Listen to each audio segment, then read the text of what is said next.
Gordon, I have a question for you today. How do you buy a singing bowl or crystal ball or gong? How to choose the instrument? So many difference. How, especially in the shop, how can I know which one is the best or the good?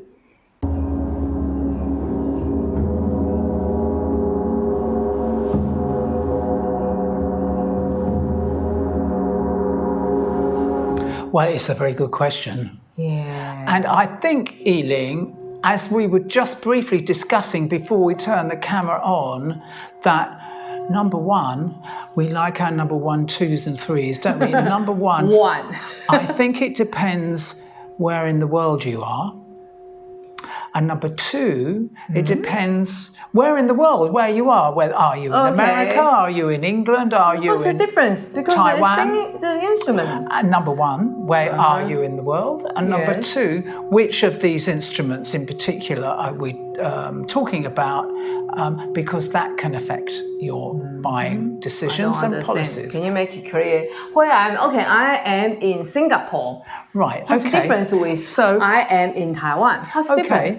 Well, let's not talk about Singapore because I think I've spent about 12 hours in Singapore in my entire life, so I'm not quite qualified to talk about Singapore. But the difference between Taiwan and England, which is where I come from, is that in England at least, there are shops. There are stalls you can go to. Yeah, what we're talking about, talking about any of these instruments. Okay. There are shops. There are shops selling gongs where you can go and try out a wide variety of gongs at your leisure and select them in that way. Singing bowl shops, crystal bowl shops that you can go to and try them out. In Taiwan, yes, we have singing bowl shop, we have crystal bowl shop like this. Yep. So, but we don't have such an easy time of it when we're trying to buy gongs in a place like Taiwan because they're only second-hand gongs. Only second-hand. Yeah. So that is trickier in a country like. So what you meant, the first one should be, if possible, go to the shop to try the instrument you want to buy. If possible, whether it's new or second-hand, try before you buy. Yes. You know, if I go to the singing bowl shop tend to be dozens. Do you remember I buy this one? We try a dozen. That's the issue I want to ask you. People go to the shop, they just so many stuff. How do I know? I can hear. I don't know which one's good. So the vendor, the shopkeeper said, this one's good because this one is bigger and more expensive. Well, there's a few answers tied up in that rather long question, Yiling. I think the first one that comes to mind. Too many will be a big issue. The first thing is to try and find a reliable dealer or shopkeeper who you can trust. Their advice I never bought a singing bowl. How do I know? I just Google online. Well, you can asking. There are such things as singing bowl communities in countries, wherever you are, in towns, wherever you are. Certainly in Taiwan, there are singing bowl communities where you can ask in those communities what are the best dealers to be in touch with. The other thing that's really important when you go into a store and there's dozens, as Yiling said. Dozens. Like a mountain or valley. You've got to develop your listening and hearing ability. So that means that if I don't have a good listening ability, I can't buy the instruments. It means that you're not going to be able to select so easily the instrument for you. It's really good to, and of course, what's a very good way of developing your listening and hearing ability? Go to a singing bowl shop and try out a load of different singing bowls and start thinking about. The more they try, about which ones sound most appealing to you, because the other third answer to your question was, which instruments are you drawn to? Which ones really feel as though they fit the bill for you in particular? My experience is when people try too many, like women go to the shopping mall, when they try 5, I can pick one among the 5. If she try 20, 30, she got problem. Okay. It's the same thing like singing bowl. So you have any instrument, too many, she just can't. So when the woman goes to the shop to try on dresses, and there's lots of dresses in the shop, and there are lots of dresses of her size as well. Yeah, dozens. So you've got to narrow down the options and go, actually, what are the colours that I want? Red or reddy blue. Those are the colours that I'm looking for. So that instantly throws out. And then I want it to be a long dress or a short dress or no sleeves. So that with singing bowls, for example, what size singing bowls? Bigger singing bowls are deeper. They also tend to be more expensive, although not necessarily. And then the other point about singing bowls is, like with gongs, but even more so, and crystal bowls actually, as well as singing bowls, they work well in little groups. So one thing to do when you're in the shop or with your trying out your singing bowls or your crystal bowls is to think in terms of little groups of 2 and 3, sound them together, not more complicated, actually easier, because you get into the idea of them sounding together. Okay, it's very complicated since you brought out that issue. And I think I have some criteria, some tips for the beginner, very, very beginner. They have no benchmark. They don't know which one is good or how I don't have too good compared to you. I don't have good listening.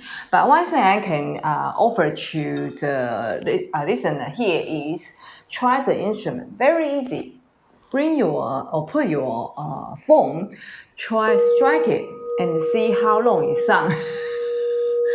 If the same size, similar size like singing bowl or crystal bowl, which one vibrate, you can hear, or something you can hear, vibrate longer. Normally the same size, vibrate longer, normally is better.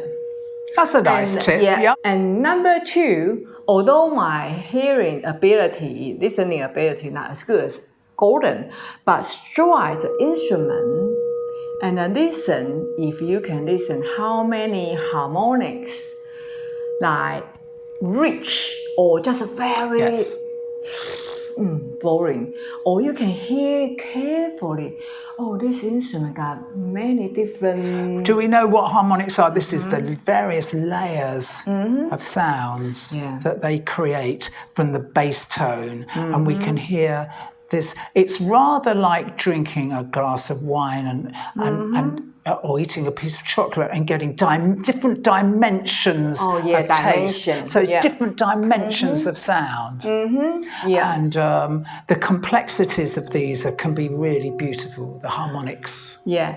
And the third thing I would suggest you, if you are a totally beginner, you don't know among hundreds of singing bowls, the shop is like hundreds. It's very difficult. If you are a very beginner, bring a friend, better ears. It's always good to have a second opinion, actually. Normally, the people, since they are kids, they play piano, they play violin. They tend to be better ears because of harmony. I told you, more harmony this one than the other one. Normally, people can understand. But if they stand a little bit away from them. You're playing it and they're standing a little way away. If she plays instrument for years or for decades, she can tell. Even he doesn't play singing bowl, doesn't play crystal bowl, doesn't play gong. But that's very trained, their ears tend to be trained. Okay, so that's very good advice. And as I said, if there's 2 of you, you've got... I just played the gong there without realising it with my elbow. Thank you very much. Just to remind us it's there. Because we've got to talk about gongs in a minute.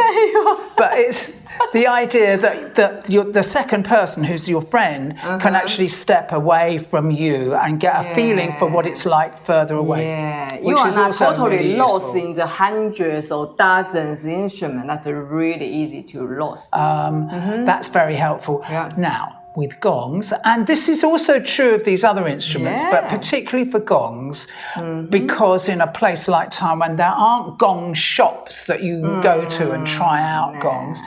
Where's the best place to be able to do this? The best environment is to go to a gong training. Oh yeah, gong training. And the reason for that is that gong teachers and gong training environments will have a fairly big selection of gongs, generally. Generally, they'll have quite a big selection of gongs. These days, when I started going to gong training many years ago, we had a couple of gongs maybe, but I've seen videos and pictures of my colleagues, teacher colleagues in different parts of the world, and they've got dozens of gongs. Oh, yeah. I mean, I'm not exaggerating. In Italy, they're training. I'm not exaggerating. Dozens of gongs. So it means that if you go to a training, you get a chance not only to be trained and also to have your ears trained at listening, but you also get to try out many different kinds of gongs, and you learn about them, playing smaller sizes, different techniques, and this is a fantastic environment. So if you want to buy a gong, go to a training first. I always recommend this before you make any decisions. Yes, very good. Finally, online. Online. Just up to a few years ago, most videos of people playing gongs, they looked very nice, and they very often, the videos were designed people playing on the beach or in the woods, and the gongs looked beautiful, but the sound was terrible because people were just using their smartphones or whatever. These days, there's some sites that have got really good quality sound recordings. You can see the video. Oh, they are professional. And they've been done really well. There's certain sites where you can really get a good idea, at least of the different types of gongs and how they sound, to get an overall feeling about which ones you're attracted to. And so we'll perhaps leave some recommended sites that you could visit down below if you're interested in following that advice. In the end, I want to remind our audience, because these instruments is handmade. Even like this is past 38 inches, each one is different. Each singing bowl, even the same size, they told you, oh, this is 432 hertz. But even so, just each one is different. So that's why we always highlight, if possible, go to the shop or go to the training course to listen yourself, because each one just very unique in the universe. Sometimes, however, certainly with gongs, and this has been my experience, you do have to do this, what I like to call karmic commerce, where you decide, a 32-inch pasty symphonic gong is the gong for me. This is what I've been advised. I've tried some out, and I want to get one of those. And my only way of getting one, because there's nothing on the second-hand market at the moment, is to buy a new one from a reputable dealer, and it comes and you put it up. And the karma of the commerce is that this is the one that was made for me. This is the one that came for me. And it's amazing how often that happens. And it's right, if you are in the sort of heartfelt state to make the karmic commerce work. It's bizarre, but in my experience, it's really worked. Okay, thank you very much. Please press like and subscribe to our YouTube channel. We'll have more video for you. See you next time. Bye for now. Bye.